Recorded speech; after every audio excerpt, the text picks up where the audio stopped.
and welcome everyone again. I can start with a more detailed introduction. I'm a ML developer, so an ML engineer by training, so someone who came from a software engineering background and moved towards machine learning pretty early in my career, and have spent a fair few years now deploying machine learning models in production. And I've picked up a lot of these MLOps, learnings, which I'd like to share today. I also, in my spare time, love to work on side projects. So I did a few. I do one every year, actually.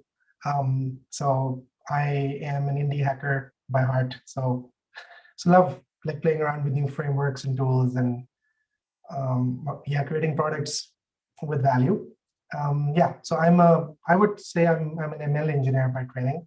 I'm also co-creating ZenML, which is an open source MLOps framework. We're going to get into that in a few, but I would actually like to start the presentation today before we get into MLOps, just to gain an understanding of who I'm talking to, as it's my first time here. Who exactly is the audience constituting of? So I set up a poll in Slido. This is a tool that lets us basically ask a question live on the poll. The QR code is on the top left. So if everyone would be so kind as to take a few minutes to start voting and answer the classical question, what describes you best? I know that there are some people out there who are not going to be fitting into any one category. You might consider themselves a bit different, but just choose the one that resonates with you the most. It would really help me cater the entire presentation towards you guys. So as expected, data science. So the data scientist category is winning. This is, of course, because it was marketed towards data scientists, but too a lot of others. I wonder if somebody could put in the chat who the other category represents. If you could just pop it in the chat, I'll read it out, and maybe there's a category that I missed. Okay, students, sure, that makes sense. If you're a student, maybe you could vote for what you want to be as you study in your career. Marketing, biomedical engineering. Okay, interesting. Cool. I'll just keep this up for like 30 more seconds. AI consultant link. Could someone from the team share the link with everyone? I can try to pop that over.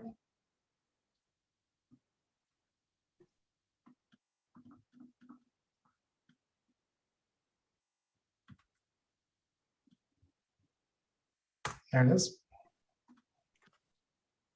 All right, but we're almost, so I'll just give it a few more seconds just to settle down. Data scientist is winning, so about half the audience constitutes a data scientist.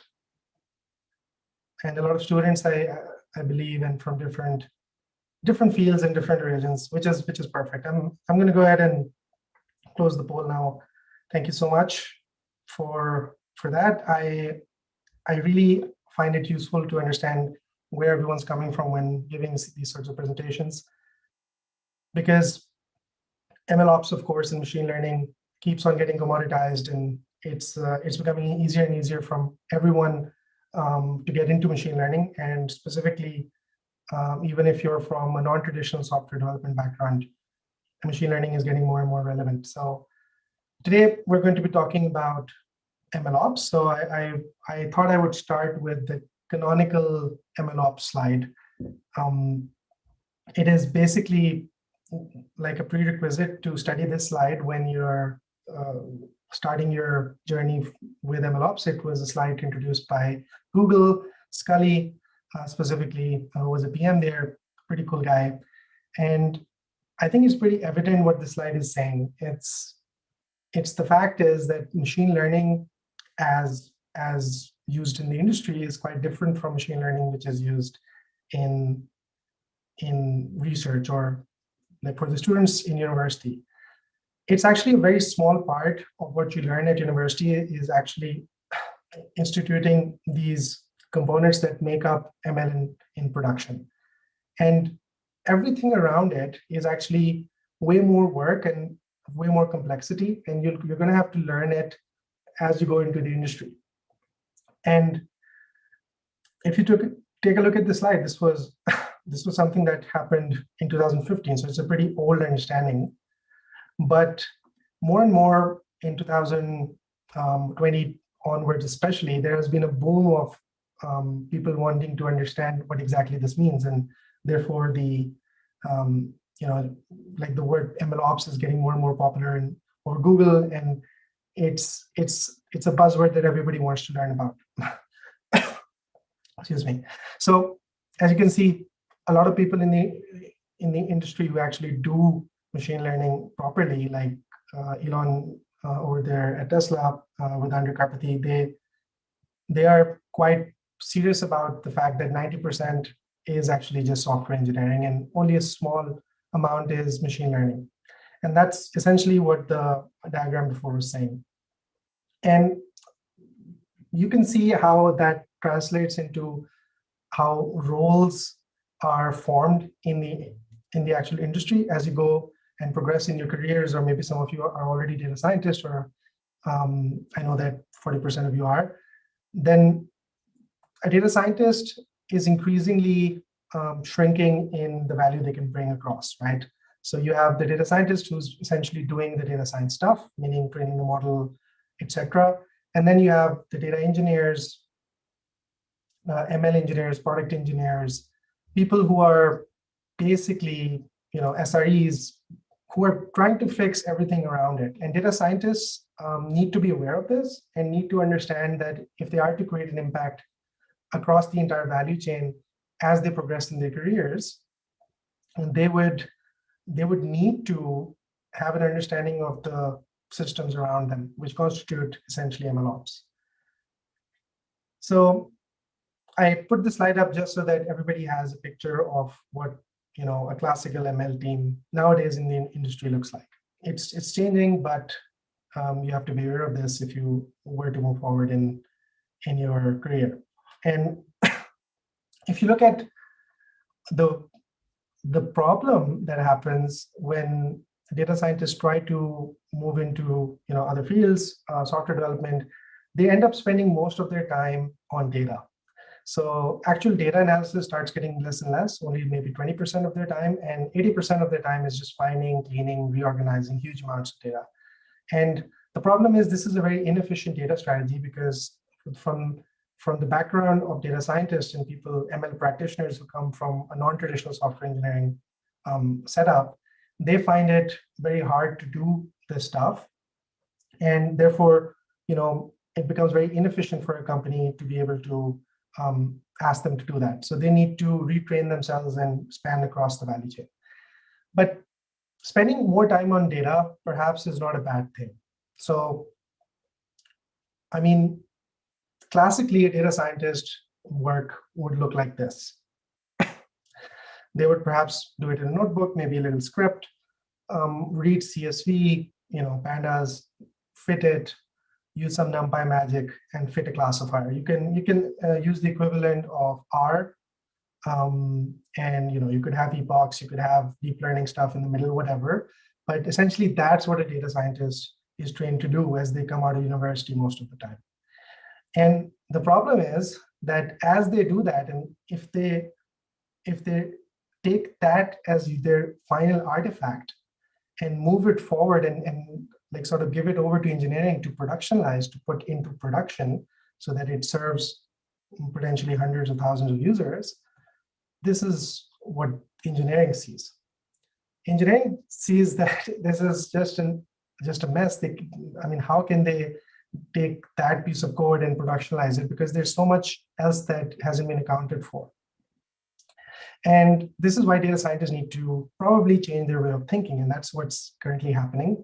And a lot of data scientists who have realized this in the industry in the last 5 years have reskilled and gone across the value chain.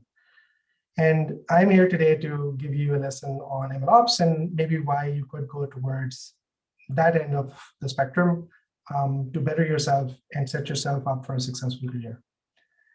So let's take a look at why exactly that SpongeBob meme came into light, right? Like why exactly did engineering, flip the table? Why did they think that this was a bad artifact? Like why couldn't they productionize it? The problem is that machine learning in production, what one might think it looks like is very simple, right? You have data collection, you scope your project, you gather the required data, you engineer features for the task, and you have model training, which is what we just saw, just training a model, and then maybe even model deployment, where you package the model up, you perhaps put it in a REST API, a Flask application or something, deploy it on Kubernetes. And while all of these steps individually taken are actually getting more and more trivial, it's not what the reality looks like. If you do data collection and training model and deployment in production, all in isolation of each other, excuse me, it's actually, it's very easy. I mean, you can train a model with .fit. You can deploy a model with .deploy now. The problem is that that's not what happens. What happens in reality is there is a feedback loop that goes into the entire process and affects the output of the system. So think about it in the sense that in classical software engineering, let's say you're developing a mobile application or you're developing a website, and the way you do that is you have a software development lifecycle where you have sprints, you create a feature, you test it, you deploy it, and then it's deployed and the website is updated. So anyone who joins that website would be able to consume the latest feature. But if something breaks on the website, what you would do is you would get somehow that feedback, you would update the code, right? Run the tests again and deploy it again. You can do this with CI/CD in an automated manner in the DevOps world. And that's very easy because the only thing that's being affected in terms of the output of the system, i.e. the website or the mobile application, the only thing that's affecting it is the code, right? So if you change one line of code or two lines of code, it's a fairly scoped complexity of things.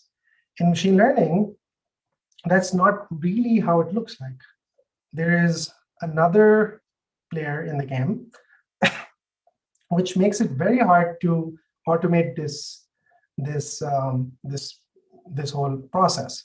And that other loop and that other player is the data, because machine learning models are actually software artifacts that are trained on data. So inherently, they have more complexity attached to them than just code. So you have now two pieces of things that you have to take care of: code and data. And it turns out data is very hard to make reliable, right? Data changes, it's unstructured, sometimes it's structured, but still it's very hard to get a handle of data.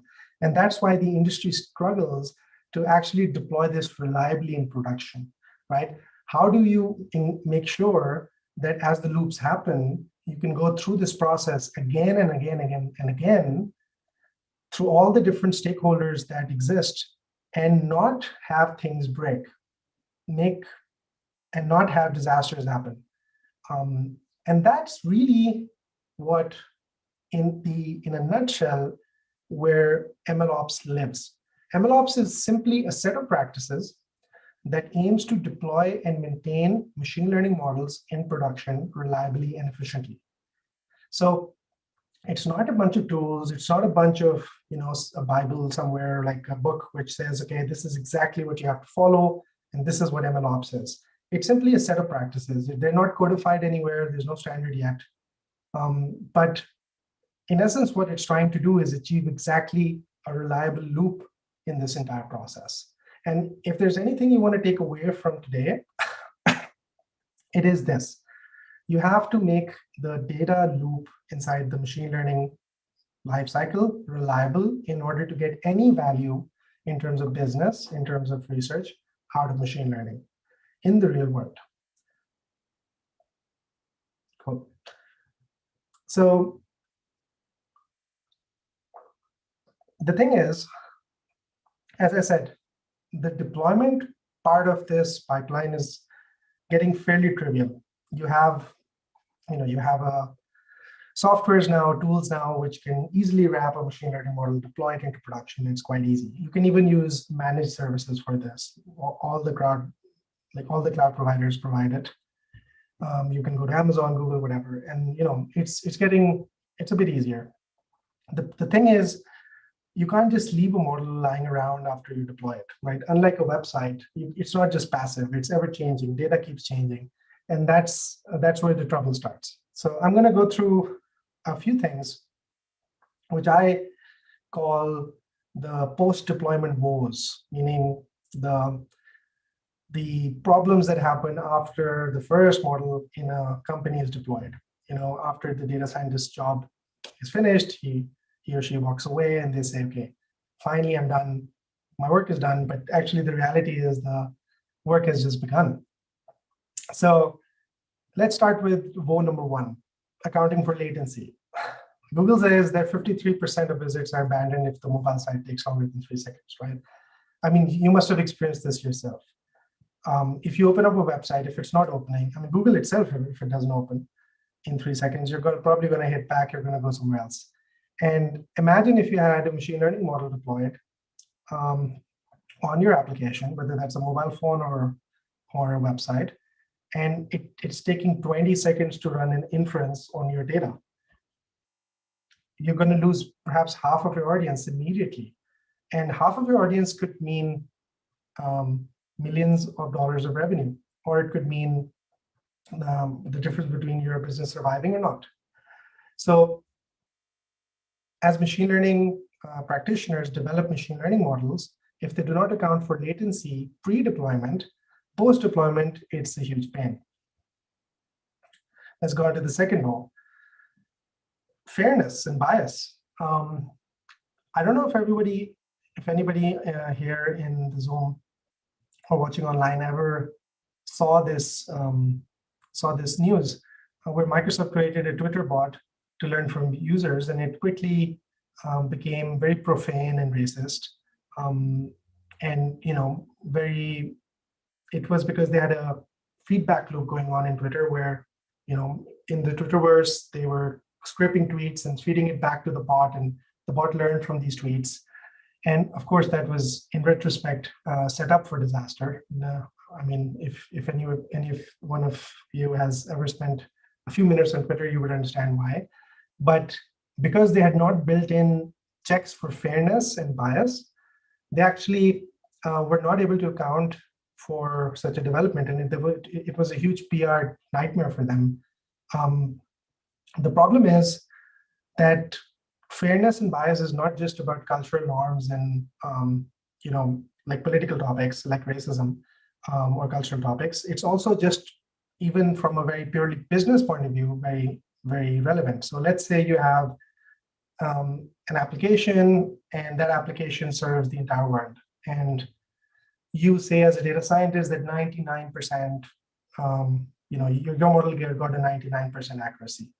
But if you don't inspect where that 1% is inaccurate, you might run into a disaster, right? So let's say you were accurate across the world, except you were inaccurate for all your American colleagues or people in Seattle, let's say, right? So you're being very unfair in your machine learning model to the people in America. And those might constitute a fairly large chunk of your business, let's say, right? If you do not have any accounting for bias or fairness within your machine learning model training, you're never going to be able to understand how to reliably deploy these things in production so that your customers are happy and actually you're being fair across the board. And if you are not fair and do not have biases and checks built in, you're going to have the government coming after you, right? So if you cannot explain and audit why your machine learning model behaves a certain way, governments and lawmakers around the world are being very aware of the fact that they are well within their rights to be able to ask you why that is the case. And you can completely understand it. I mean, as a citizen, we would like machine learning models to be safe because they do critical tasks sometimes. I mean, they drive our cars, they fly our planes, they can do a whole bunch of other things in the future. So you want to be able to understand and explain and audit these models as they're trained, and you want to be able to do that retrospectively, right? In almost like a time machine way. So that if someone asks me in 2 years from now that what slice of data was your machine learning model trained on that resulted in the prediction that turned the wheel of that car a certain way, I should be able to give a fair enough answer to that question. And that's why we are facing a huge plethora of legislation that might affect all of us, including the people who are learning data science and want to become practitioners in the field. All right. Another post-deployment woe is just how long it takes to get there. So this is a survey conducted by our friends over there at Algorithmia, who actually talk about that it takes really long for organizations to put a trained model into scale production.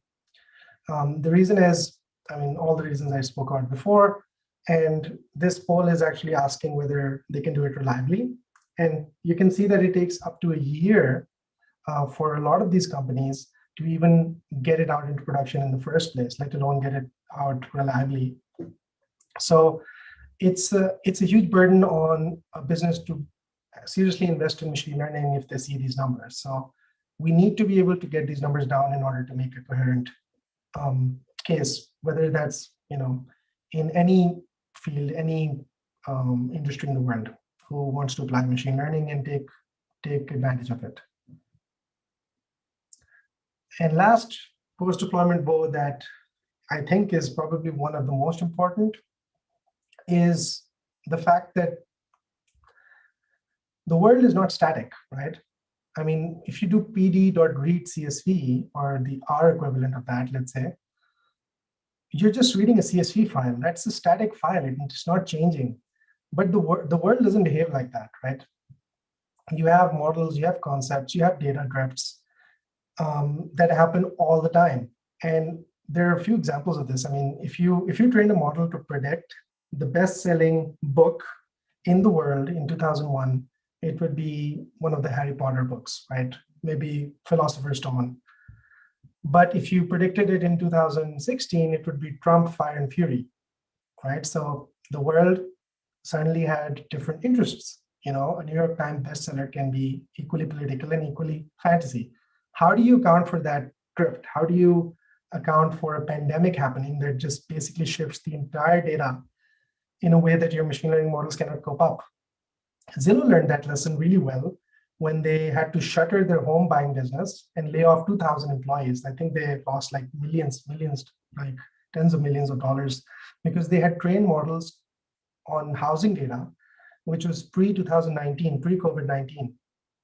And that caused their mid-pandemic predictions to be so far off that they had to suffer huge losses on the business front.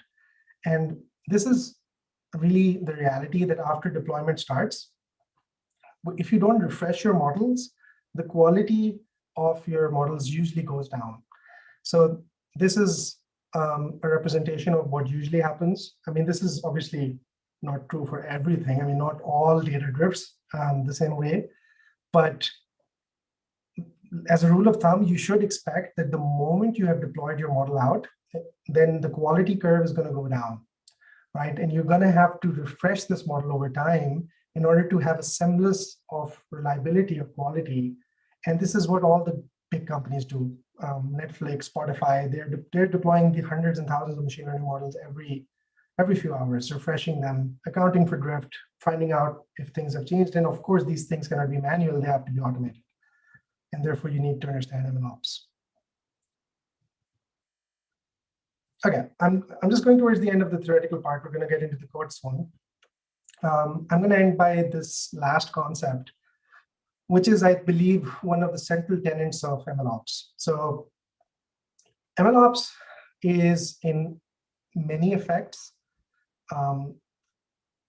encapsulating the transition of an industry from being model-centric to being a lot more data-centric.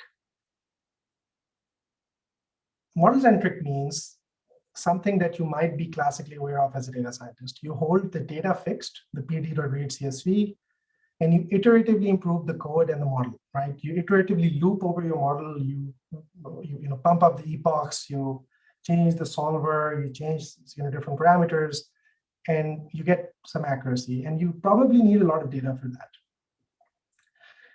Data-centric methodologies are different. They hold the model fixed, and actually they often start with a very simple model, even an if-else condition I've seen in production.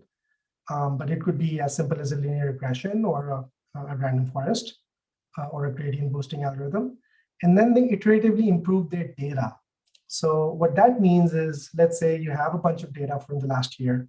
And if you were doing it completely model-centric, you would take all of that data and you would train your model on it, and you would just tune the parameters. If you were being data-centric, on the other hand, what you would be doing is you would maybe partition your data into 6 months. So let's say the first 2 quarters of the year and the last 2 quarters of the year. And then you would train your model on the first 2 quarters and then see how the data is drifted on your model and how your model behaves in the last 2 quarters, right? That would be just one example of probably thousands of micro decisions you can make that will lend itself to you becoming a better developer in the sense that, I'm not saying model-centric developers are bad, but you might get a lot more bang for your buck if you start making the decisions in a data-centric way, given all the problems that we've spoken about. And I'm here today to tell you that actually, if you want to learn machine learning operationalizations or MLOps, you would be well served to actually going towards data-centric machine learning by thinking of machine learning in terms of pipelines.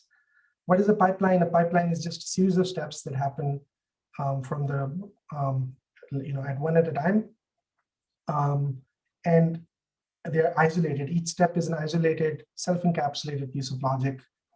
And you can link these together through an abstract thing, which we call a pipeline. And once you start thinking in pipelines, then you're automatically being more data-centric. How is that the case?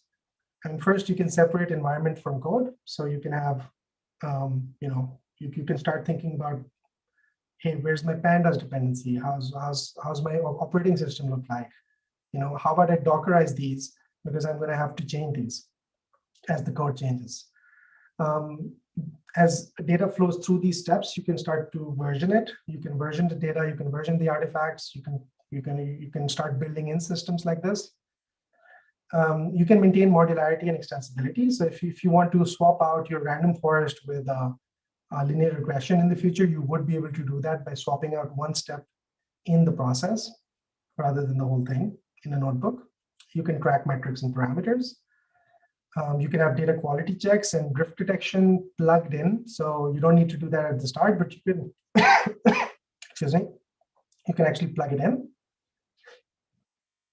And you can do continuous integration and deployment for continuous improvement. So what that basically means is you can automate this entire process. So once you have this pipeline figured out, you can literally set up your company, your organization, your startup, your big company in a way that most of this is abstracted away from you. You don't have to think about it. And ultimately, what you can do is you can provide a reliable machine learning MLOps process with full reproducibility of your results, provenance of your results, meaning what came from where, using data lineage and other techniques. And this is all, I haven't told you a tool of how to do that, right? We have a practical lesson afterwards, but I'm just giving you a perspective on how you can get into MLOps is almost just shift your mindset to saying, okay, I need to be looking more at the data than the model, because that's what happens in the real world. So in short, just to conclude this part, ML in production is different from ML in research and has a different set of challenges. These challenges are growing in relevance as adoption as adoption in machine learning increases. MLOps helps solve these problems. And MLOps is rooted in more data-centric, in being more data-centric than model-centric. And developing in pipelines helps you to become more data-centric. So that's my takeaways for today. I think it gives a broad overview of why MLOps is necessary and what it is and how you can start almost thinking in these pipelines to start getting into it. I haven't gone into this sort of diagram, which you might get in a more advanced lecture, which we can do if there's interest. This is sort of what a machine learning operationalization platform classically, or the modern platform looks like. You have many moving parts here. You have the data engineering parts, the data science parts, and you can see at the top that pipelines actually connect everything together. So you have pipelines which go from the data stage to the training stage to the deployment stage, and everything is tracked in external systems, metadata stores, feature stores, monitoring solutions, and you have your ingestion system separated as well. If you're more interested in learning about these things, I have some references at the end, which would take you through one by one all of these things and make you understand in a concrete way how all these systems look like in the industry. But given the time today, what I'm going to do is I'm going to show you a demo about ZenML, and which I'm one of the co-creators, disclaimer, but I think it's a good tool to learn MLOps because it's an extensible open source framework for MLOps, and it's centered around creating machine learning pipelines. And today what I'm going to do is I'm just going to give you a little, a few lessons on how to build a pipeline that is extensible and reproducible. And you can use something similar in your life and start playing around with these things and become more data-centric. And it can be the first window into MLOps for you. It's very simple to create pipelines in ZenML. You have it's all in Python. So people who are from the non-Pythonic world maybe can use another tool. I'll be using Python today. And yeah, let's actually switch to that. I have a demo ready in this repository. So if everybody is online, maybe you can now switch over to it. It's called ZenBytes, and maybe someone can share the link as well while I set it up on my end. And we have Q&A, right? So if you have questions right now while I'm setting this up, I would be more than happy to ask you to answer them. Okay, I'm going to go through some questions that came in here. So what is scaled production? Ashish asked, and someone already answered it. It's a dynamic style of production, where your processes and infrastructure are automatically provisioned as workload increases or decreases. Yes, this is a very good answer. Exactly, that's what it means. So you have classically, for example, Kubernetes is a tool that is used as an orchestrator to manage workloads of different production use cases in the industry. So that also dynamically scales, i.e. adds more memory and more computers as your workload increases if more traffic comes in. Okay. Any recommended materials to learn about MLOps? I do have some. There are three that I like. There's the CS329 course by Chip Huen. Really love her work. Josh Tobin has full stack deep learning. That's a great course. And Made with ML by Goku Mohandas. Fantastic research to learn about MLOps. So these three I would recommend highly. I have them in the links at the end. Are there people who are able to do all of this, i.e. all the production parts plus deployment? Yes, these people are known as unicorns. So they do exist, but they, it's rare. And if you are able to do it, you will be very valuable to a company. Okay, Edward asked Airflow, I just wanted to say at the end of that. So yes, I mean, you can learn all of these things, but of course you usually, it's too much for one person. So you have teams, MLOps teams that help, but you can decide where to go. Airflow versus Qflow. Airflow versus Qflow is a good question. I might get into that while we actually do the process. Any reps from Databricks here? Vasant says, I don't know, but I have a few colleagues. I have a few people in Databricks. And we are going to be showing a Databricks tool today called MLflow. So perhaps we can get into the demo now and get our hands dirty with ZenML. So let's go through it. All right. So we answered all the questions. If for those of you who have cloned the ZenBytes repository, it's zenml-io/zenbytes on GitHub, open source. You can give it a star just to remember it. But if there's a star you're going to give, please give it to the main ZenML repository. Then this is the first notebook that you start with. So you have just the imports, and the first thing you're going to do is you're going to initialize ZenML, and you're going to set the default local stack. You don't need to worry about this. These are just commands that you can copy paste for now, and we'll see the need for them later. And this is what your first pipeline will look like already. So it's just a bunch of Python functions that are linked together through this add pipeline function. And let's go through that slowly. So you have the command A, the function A, it returns 2. You have B, which returns 3. Then you have the add function that adds these two together. And you have a pipeline which says, okay, the first and second function's output goes into the third function. And then you actually plug and the abstract representation into the actual functions. And as you run them, you can see that like ZenML realizes that you've run a pipeline and just locally runs these functions. And you might be wondering, why is it so hard to run a couple of functions that add some things together? Well, we can see that with some integrations of ZenML, which actually let you visualize what's happening in the back. So I'm going to use the dash visualizer, which is an inbuilt thing in ZenML, which allows you to actually visualize a pipeline. So you can see that the way it looks like right now is you have this pipeline. So you have A, B. The squares are actually the outputs, and you can see this, the things have persisted across the running of the pipeline. So this is going to be a path in my local folder, which is storing the result of the step B, and then they go into add, and then they went into the last output, which was just adding these things together.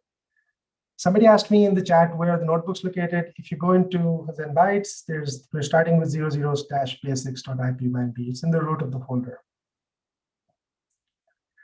Cool. So let's go back. So that was pretty easy, right? And now what happens if I want to leverage the artifacts that have been produced in these pipelines? So what happens if, for example, instead of using B as my result, so let's just scroll over with B, which returned 3, I wanted to use C, and C returned actually 10. So I could use the same pipeline, and rather than having the second function be B, I could just say it's C, run it. So this is the modularity I was talking about, right? And then visualize the result again, and we'll see something really interesting happening. So just let's do this again. So you can see that what happened here is there are some colors that changed. So you had the same. So the function A was the same, and it's actually still ID 87. So it actually understood, like ZenML understood that actually these like this pipeline was ran before, and we had already calculated A, so we don't need to rerun that step. But what's new is the C branch, and then all I have to do is run that branch and then store the result. And that's what's called caching. And it's really interesting to see as you start developing in a data-centric way and pipelining way, this really scales up and gets really, really, really interesting. As you develop more complicated pipelines like machine learning pipelines. And this is what we're going to do in chapter 1. So this is the bulk of the lesson. I'm just going to set that up. And while people are switching context, I'm going to read some questions that came in. How does MLOps fit for ASR-based pipeline where things are trained on CalD-based stats?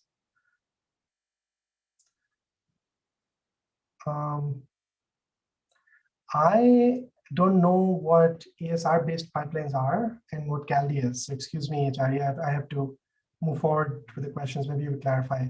How is it different, beneficial from tools like Kedro?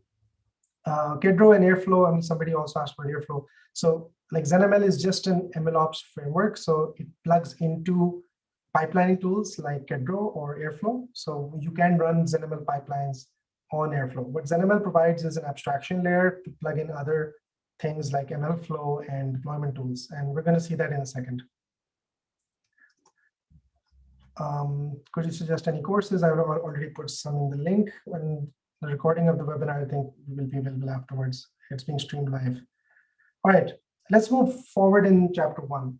So again, we start with initializing ZenML. And ZenML actually, the power of ZenML is that it's extendable with other tools of MLOps, right? So you install so-called integrations, which are basically plugins of ZenML with other tools that do individual things in the MLOps pipeline. And what we're going to do is we're going to just start off with, rather than a very basic pipeline, just use a machine learning pipeline, which actually imports the digits data set. This is like MNIST. And rather than returning 2 or 3, it just returns like the 4 classic arrays, X-train, X-test, Y-test, Y-train, and trains an SVC on it, like an SVM, just for classification, and evaluates it with accuracy. So these are just classical scikit-learn methods. You can use them in ZenML. They're supported because, I mean, at the end, it's just Python. And then we link all these things together and we run the pipeline.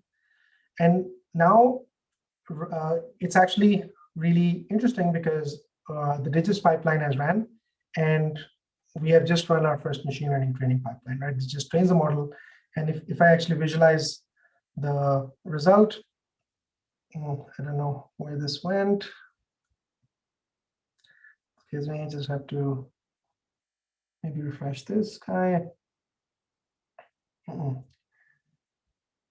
Sorry, I have this bar up here, which makes it a bit harder.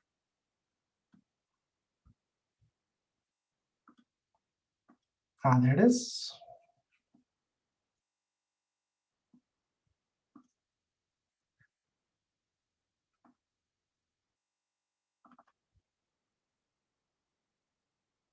Yeah, so let me run this again.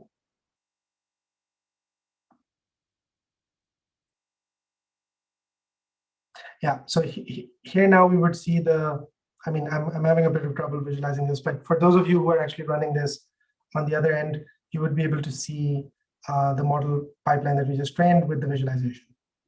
And you would see that there are 3 steps, just like this. You have importing of the data, you have the training of the data, you have the evaluating of the data. Let's see how that helps now in MLOps. So now, once you have this data, once you have this pipeline, you can use tools like Evidently, which are drift detection tools. So tools that are built to detect drift. Somebody actually gave me a good tip about hiding. Thank you so much. Thank you so much, Melanie. You can, you made my life easier here. So Evidently is a tool which is just a drift detection tool. It detects drift for you. And you can actually define pipelines in ZenML, which have Evidently step included. You just need to import it and attach it to your pipeline. And suddenly you can have 2 more steps in your pipeline on the side, which actually take the test and training set and see how the data is drifted between the distributions.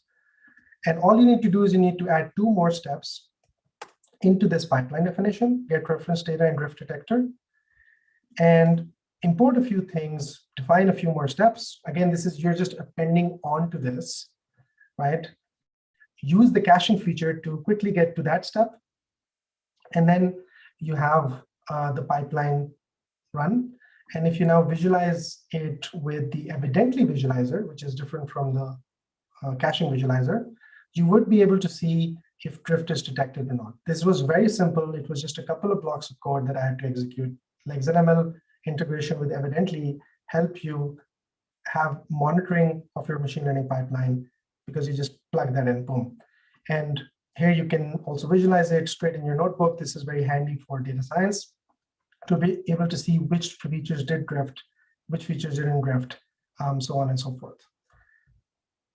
Then let's move on quickly. So now that you have Drift in your machine learning pipeline, what you could do is you could append an alerting step, right, which would alert your team. I mean, MLOps is all about visibility of the process. So you could alert your team if drift happens or if it doesn't happen. So all you have to do is you have to edit your pipeline again, add an alert your step, give it the report of the drift, right? Implement that step. Someone else can do that if you want. You just need to import it. Run your pipeline again, and you can see again caching is being used, so everything is good. Then you have, after the evaluator and after the drift detection, you have the Discord alert happens.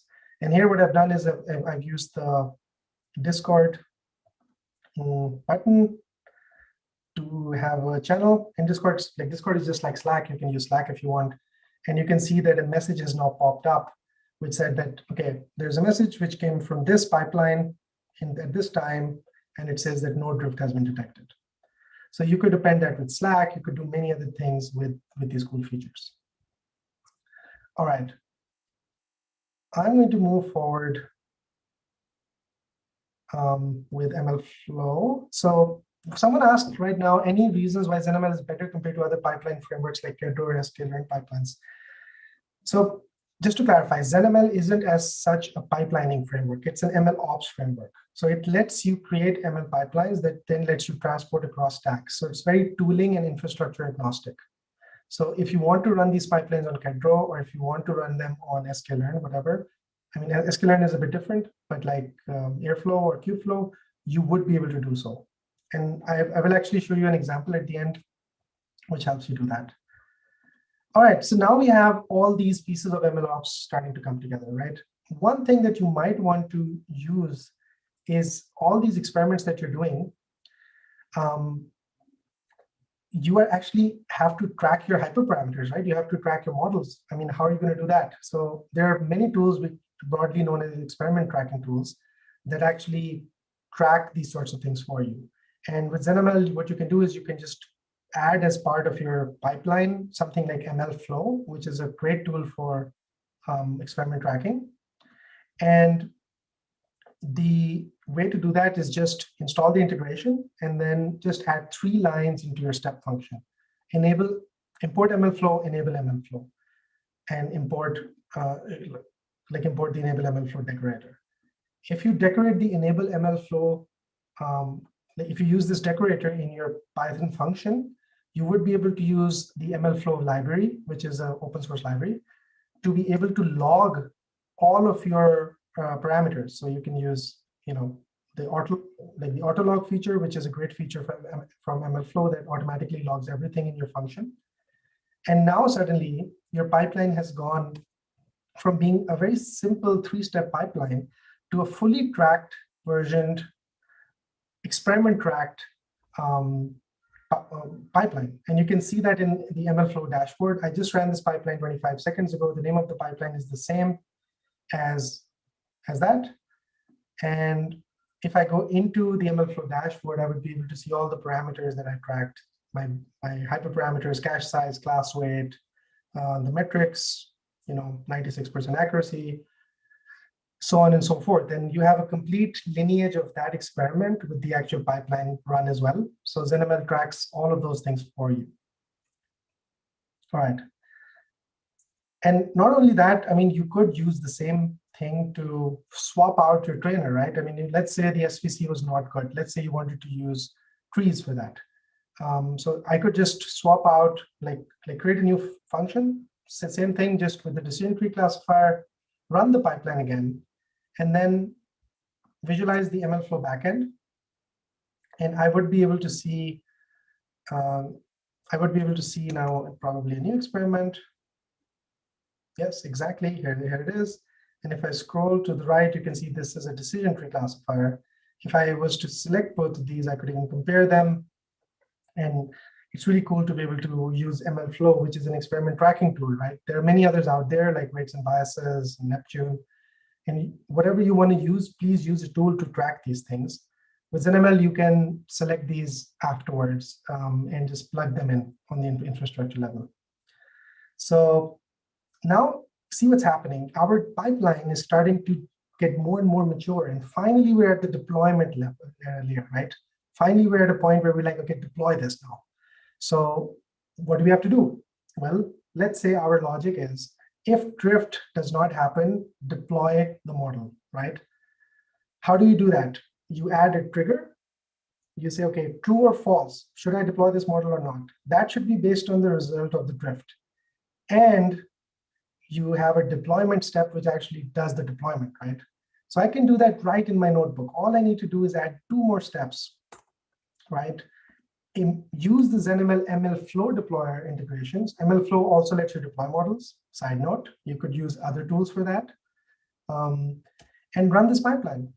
And what that's going to do is it's going to do something really cool. So it's going to understand that one of these steps is actually a deployer step. And now it understands that, okay, I need to do something which is going to cause an API to be created with my model, which is going to live outside of the life cycle of ZenML, right?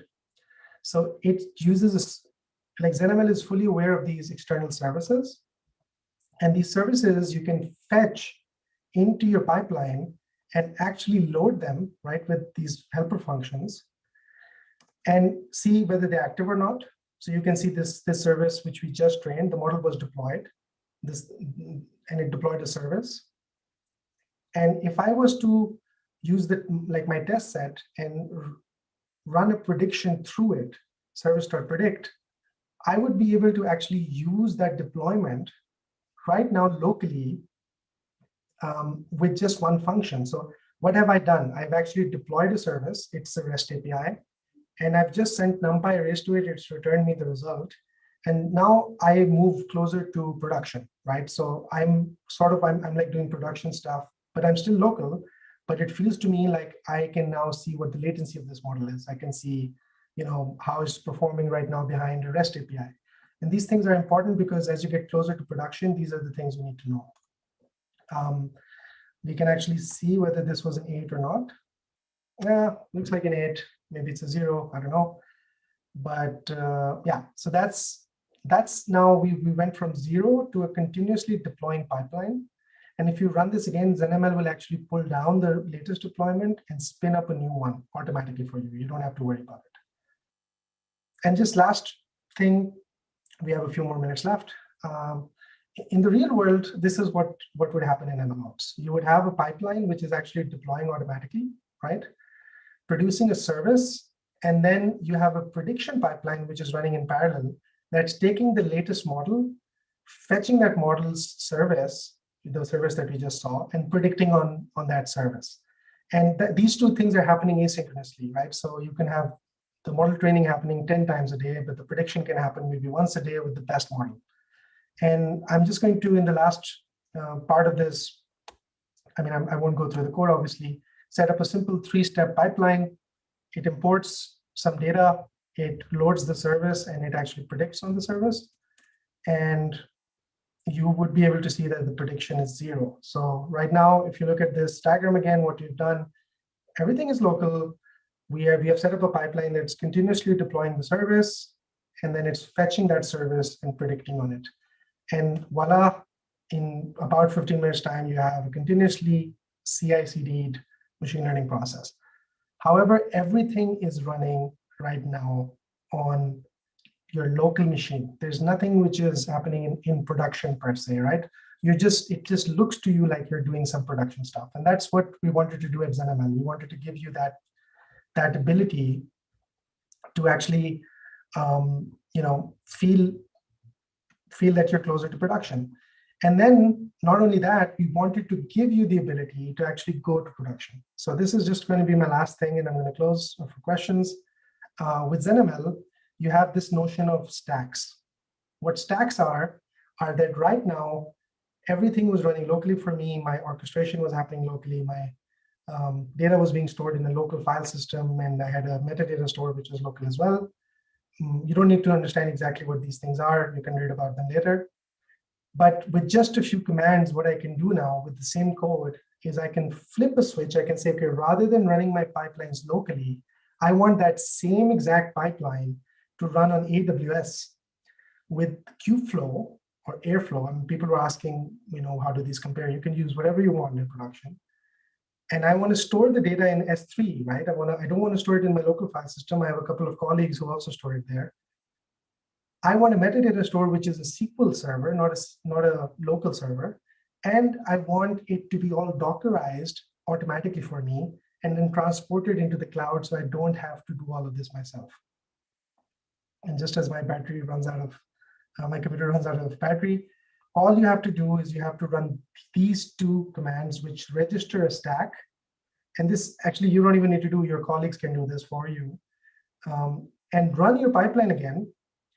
And when you run the same pipeline, you would see something really cool. So, I mean, I did this in a script now, not in the notebook, but you would be able to see that ZenML would suddenly understand that as your stack is an AWS-based stack, I'll just stop it here. It's going to build a Docker image. It's not going to immediately run the pipeline. It's going to build a Docker image. It's going to package all your requirements, and then it's going to transport it over to Kubeflow, where Kubeflow is a proper orchestrator, right? Like it's running in the cloud. This is our AWS Kubeflow. And then it's going to run the pipeline like this, where you have every step is a container image. Everything is being stored in S3. Everything is, reproducible, auditable, but you still have all the things happening. You can do all those commands that I showed in chapter 1 locally. So you could fetch the results. You could see what's happening. You could debug them. And suddenly, with ZenML, what you can do is you can transition from an MLOps setting, which is local, to an MLOps setting, which is based on the cloud in AWS, for example, on Kubeflow. So I'm going to just stop here for a second and go over to my slide deck. I feel like I might be lagging, but just one last thing. So I know we're out of time, and I know I went through a lot of stuff at the end. So my last thing is that I would love if you like what you saw today and you want to learn more, if you go to GitHub right now on github.com/zenml-io/zenml, and you scan the QR code, you'll get the link. You would be able to give us a star, which is on the top right. And what we love to do is, when I'm talking to audiences, if you guys can give us that love, then we actually can get on GitHub trending, which is a huge boost for the project. We're open source and it's free, so it's just for the community. And yeah, we actually have a GitHub channel, we have a Discord channel.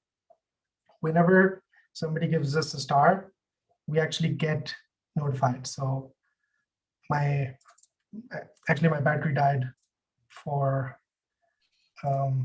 the other screen, but I'm just gonna maybe share this screen. Can you still hear me? Mm-hmm. All right, I'm just gonna share this screen. And if you can see it. Anything, can everybody see it? I don't think so. We're still seeing the demo channel. Like not the GitHub channel? No, not the GitHub channel. All right, so if you guys just go to github.com/zenml-io/zenml and give us a star, it would help us immensely. You could create a fork if you want. It would get us on GitHub trending, and that's an immense amount of visibility. We are also hosting an event next week about continuous deployment with ZenML and in the ZenML MLOps hour. That's the link that I believe Fatima can post in the channel. Just so if you guys want to talk to us next week, we are going to be doing this on Wednesday next week. So please join us for that. It's an hour-long discussion just to talk about CI/CD and CT and all these things, and showcase more of the cool stuff that you saw today. So yeah, that's my final words. I hope this was helpful. I hope this was a good introduction to MLOps for everyone. Please give us a star on GitHub and join us next week. Thank you very much. Perfect. Thanks, Hamza. So before you go into, it looks like we have a couple questions for Q&A. Before you go into that, I just want to say my team members, they posted the link to the certificate of attendance like 10, 15 minutes ago. So we'll keep it live while Hamza is finishing up Q&A, and then we'll be done here. So Data Science Dojo team members, if you can post the certificate link one more time to give people another opportunity, and then we'll finish up here with some Q&A and get out of here. All right, perfect. Cool. Then I see so many stars. I'm completely mind blown by this. So thank you everyone for attending. I will answer the questions. Don't worry. I see So thank you everyone who gave us the star. Q&A. All right. Acharya, please let me know what ASR is. I don't know what it is. I can't answer the first question. Rahul asked me what are the courses and resources to start with MLOps. I think that I already suggested Made with ML.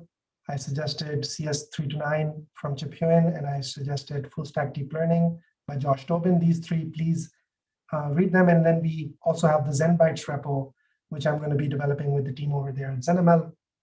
So it's also going to be sort of lessons catered towards MLOps. So if you guys want to check that out, give that repository a start as well. Caroline, I hope you got the notebook. I already answered the Kedro SQLearn pipeline. I hope, Lim, that was helpful for you. Eduardo, you asked about MLOps references, and I believe that you have it. Yeah, so thank you very much. I think these were all the questions. The MLOps hour, by the way, next week on Eventbrite, you can sign up and we'll send you a Zoom link. So next week, Wednesday, pretty much the same time as right now, we're going to be hosting it. So please join us and just come and chat with the rest of the ZenML team. Perfect. All right. Well, thank you, Hamza, and thank you everyone for joining today. Special shout out to my team members at Data Science Dojo, especially Fatima Rafiq for setting all of this up for us. She does a wonderful job with everything. Just a couple of announcements on my end. Yeah, if you're interested in joining the ZenML Ops Hour next week, go ahead and do that. I think Fatima has posted the link in the chat a couple of times. I know my team members are doing it on the live streams. We'll be closing the certificate of attendance submission, so fill out that form if you want one, and we'll make sure to get that to you by the end of the day. Next week, April 12th at 9 a.m. is our next webinar, Getting Started with Modern Data Warehousing Using Snowflake Platform. We have the founder and principal consultant at Data Couch. His name is Bavuk Chala. So feel free to sign up for that. I believe the link's going to get posted here in a minute as well. And then we also, if you're interested in learning more about Data Science Dojo, we have an information session tomorrow at 9 a.m. And that'll just be me talking about everything that we do here at DSD. So if you're interested in learning more about that, I'll also be talking about our free events just like this one a little bit as well in that. And feel free to join us tomorrow. Again, thank you, Hamza. Thank you, Fatima. Thank you, everyone, for joining. I hope to see more of you tomorrow or even next week. Thank you for inviting me.